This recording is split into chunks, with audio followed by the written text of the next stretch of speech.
The information provided on this podcast is intended for general informational and educational purposes only.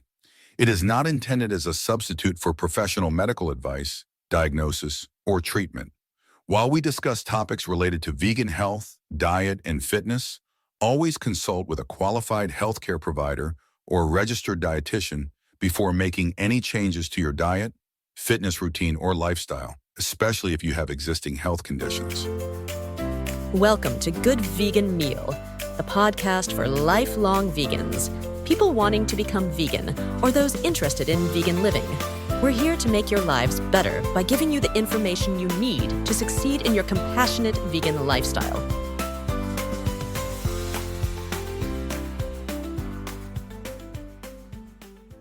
Today, we're diving deep into something really fundamental, I think: community.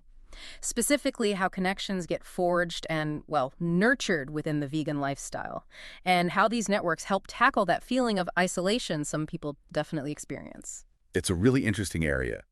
And for this deep dive, we've looked at quite a mix of sources. We've got practical guides, some really personal reflections, and even solid academic research. So each gives a slightly different angle on building these vibrant vegan communities. We're going to unpack why they're so important, and also how they're actually being built, locally and even globally. Okay, let's dig into that.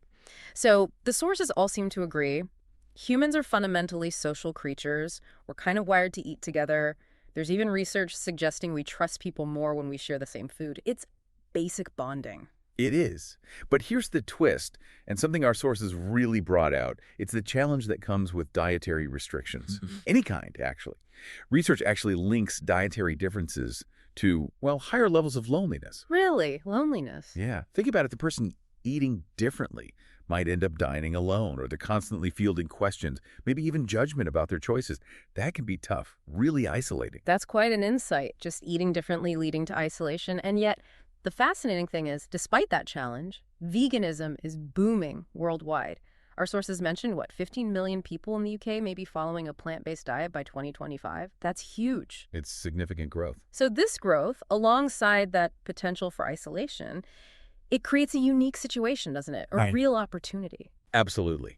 It provides the perfect ground for building supportive networks. The sources are really clear on this. Feeling supported makes it way easier to actually stick with a vegan diet long term. And finding those like-minded people locally gives you that crucial sense of belonging. Inspiration, too. It validates your choices and gives you that comforting feeling of, I'm not alone in this. One source put it really well. Right. So it's not just about feeling good emotionally, although that's big. A strong community is also like a practical resource hub. What kind of tangible stuff are we talking about? Oh, it's a whole ecosystem. Seriously. Yeah. Everything from simple recipe swaps to recommendations for genuinely vegan-friendly businesses, which isn't always easy to find, plus sharing tips on navigating social events, family dinners, that kind of thing. All that collective wisdom. It's invaluable, especially when, let's face it, the world isn't always built with vegans in mind. Okay, so we get why community is so vital. It fights that isolation, provides support. But the big question is, how? How do people actually build these connections? Going from maybe feeling alone to having a thriving group. From casual meetups to bigger things. Well, a huge starting point, according to the sources, is online connection. It's massive. Social media groups, Facebook-specific subreddits, they're central hubs now. Sharing info, resources, events. One really neat practical tip we saw was using city-specific hashtags on Instagram, like Your City Vegan. Oh, that's smart. Yeah, it's a simple way to find local vegans you'd probably never meet otherwise. And these online links often lead to real-world meetups, right? The sources had loads of ideas. Definitely. They bridged that gap. Potluck dinners came up a lot. Vegan potluck. Exactly. One article called it magical. Gather them around a table just full of amazing shared vegan food. It builds bonds instantly, sparks recipe ideas. I can see that. What else? Cooking classes are great too. Builds confidence for newbies, and it's a fun shared activity for everyone. Then you've got simpler things like picnics, hikes, or more structured events. We saw that example of Brittany Hamby from ATX Vegans. Right, the speed friending. Yeah. She found those events were the absolute best way to forge connections, leading to, quote, real-life friendships they cherish. That's brilliant. Shows you need different approaches. Totally. Food tastings, book clubs focusing on relevant themes, film screenings, inviting guest speakers. Lots of possibilities. And beyond just social meetups, are there broader community things people are doing? Yes, the sources highlighted some wider initiatives too. Things like community gardens. Okay, getting hands dirty together. Exactly. Connecting with nature, growing food, connecting with each other. Also collaborating with local businesses, partnering with vegan-friendly restaurants or shops for events, maybe discounts, fundraisers. That really boosts visibility and reach. Makes sense. Strength in numbers. And volunteering together, like at animal sanctuaries or for environmental groups, connects people over a shared purpose, which is powerful. Oh, and creating local directories came up too. Just simple lists of vegan-friendly places makes navigating the local scene so much easier. It sounds like there are just so many ways to connect. If someone listening feels maybe a bit daunted, where do the sources suggest they start? The big message is, start small. It's totally okay. A simple online group, maybe just one coffee meetup, that can genuinely be the seed for a thriving local scene. The key things seem to be consistency, keep organizing things, even small things, and crucially, ask for help. Don't try to do it all yourself. Exactly. It's a community effort right from the start. You don't have to be the sole organizer forever. Share the load. That actually leads perfectly into the next point. Once these communities get going, what about the internal stuff, the dynamics, maybe some unexpected challenges? Our sources mention things like perfectionism. Yes, that's a really important one that came up frequently. This pressure for perfection. You might have new vegans still figuring things out. Maybe they mention accidentally eating something non-vegan. And sometimes, unfortunately, they get criticized within the group. The sources strongly emphasize the message. Don't let perfect be the enemy of good. Right. Progress over perfection. Absolutely. Mm. And this is where good moderation in online groups especially is just vital. Creating a supportive space, not a judgmental one. And it's not just slip-ups, is it? What other internal hurdles did the sources mention? Well, there's the fear some people have of contributing. Asking what they worry might be a stupid question. That can really stifle engagement. Yeah, you need people to feel safe asking anything. Exactly. And another big one is misinformation. If people share facts without sources, things can get confused quickly. So how do the successful communities handle that? It really boils down to deliberately fostering a welcoming, inclusive vibe. Encourage questions. Make it clear that info is opinion unless it's sourced. And connecting this to the bigger picture, the sources also touched on intersectionality.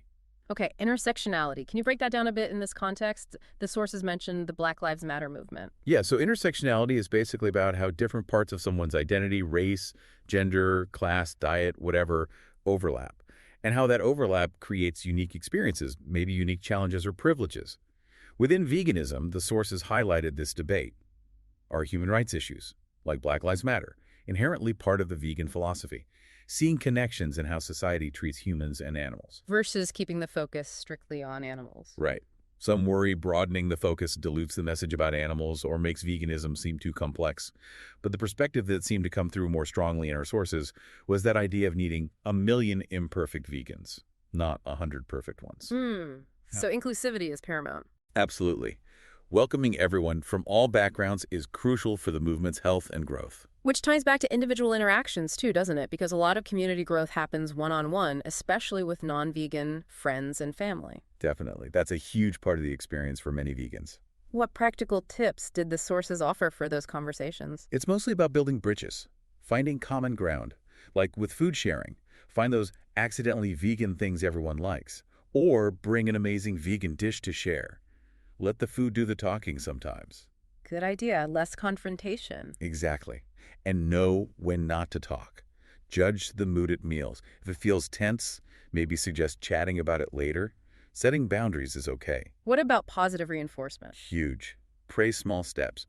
If your friend tries a vegan option or buys dairy-free ice cream, acknowledge it positively and be ready to answer questions calmly, but also really listen to their perspective. It's a dialogue. And patience, I imagine. Oh, definitely patience. Remember, it probably took you time to get here. It'll take others time too. Leading by positive example, with great food and a good attitude, often works best. So for the community builders out there, any final piece of advice from the sources on keeping the community healthy long-term? A key one was, don't make it all about veganism 24/7. Avoid burnout. Exactly. The sources mentioned compassion fatigue, that emotional drain from constantly focusing on heavy topics like animal suffering or environmental issues. You need space for just celebrating, having fun, connecting on other shared interests too. That keeps things sustainable and inclusive. Okay, so let's zoom out. The bigger picture impact of all this, it sounds like academics are taking notice too. Oh, definitely. Vegan community building is being recognized now as a socio-technical process. That's the academic term. Socio-technical, what does that actually mean in practice? Is it just about using apps? It's broader than just apps, though tech is often part of it. It means these communities aren't just random gatherings.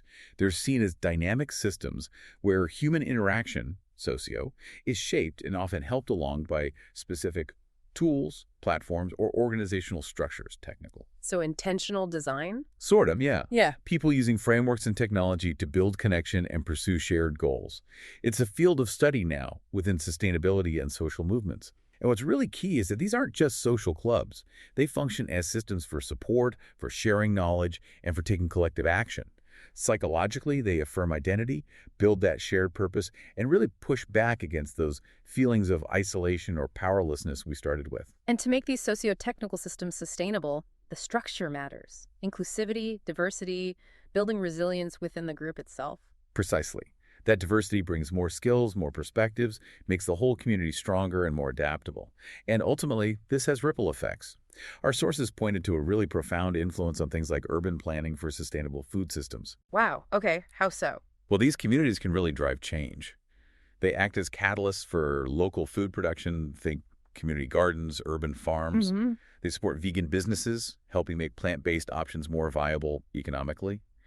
They often promote things like composting, reducing food waste, and they advocate for better food education and access, pushing for plant-based options in schools, helping food banks offer vegan choices. So these grassroots efforts can actually reshape how cities approach food. That's the potential, yes.